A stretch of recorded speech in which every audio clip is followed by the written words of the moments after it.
Réguler le marché laitier en soutenant les prix, c'est ce qu'ont proposé conjointement à Bruxelles la France et l'Allemagne, premiers exportateurs de lait en Europe. Un principe de régulation qui contente la FNSEA et les principales organisations de commercialisation du lait. Mais pour les partisans d'une agriculture non libérale, comme la Confédération paysanne, c'est à la source de la production laitière qu'il faut agir. Aujourd'hui, on est sur une crise de surproduction laitière.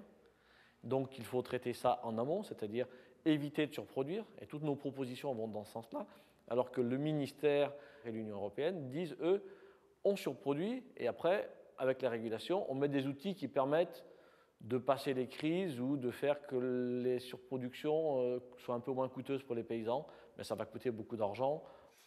Pour l'instant, 11 pays sur 27 n'ont pas accepté la proposition franco-allemande à Bruxelles. En France, la grogne monte donc une nouvelle fois chez les éleveurs laitiers lassés de subir la crise du lait.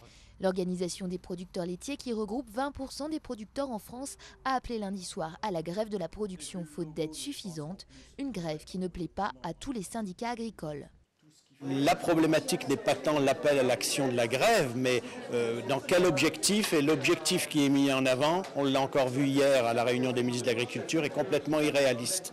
Donc c'est envoyer les producteurs dans le mur que de leur demander de faire la grève pour atteindre un objectif qui est irréalisable.